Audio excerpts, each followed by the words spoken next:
పిల్లలు ఇవాళ మనం ఒక కథ చెప్పుకుందామా? ఈ కథలంటే ఇష్టమేనా? ఒకసారి చూడండి, బోర్డు మీద కథ పేరు ఏంటి చెప్పండి. పందెం కదా. ఇక్కడ 2 పిక్చర్స్ ఉన్నాయి కదా. ఎవరెవరికి పరుగు పందెం? తాబేలుకి పరుగు పందెం అనమాట. అయితే వీళ్ళిద్దరు ఎవరు స్పీడ్ గా పరిగెత్తారు చెప్పండి.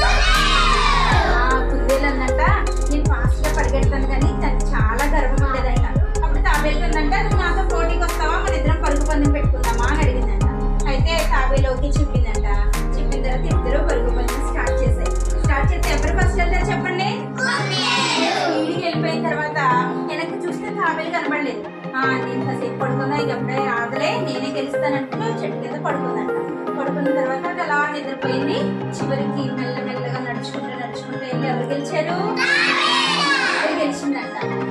దీన్ని బట్టి మనకి ఏం తెలుస్తుందంటే కుందేలుకి బలం ఉంది, బాగా వేగంగా పరిగెత్తగల శక్తి ఉంది.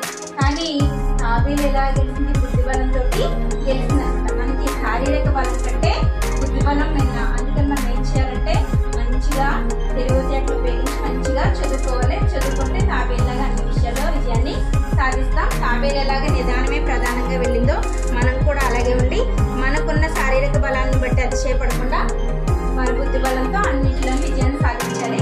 ఒకసారి దీన్ని మనకి పిల్లలు స్కిట్ రూపంలో వేస్తారు. ఒకసారి అందరూ చూద్దామే, ఓకేనా?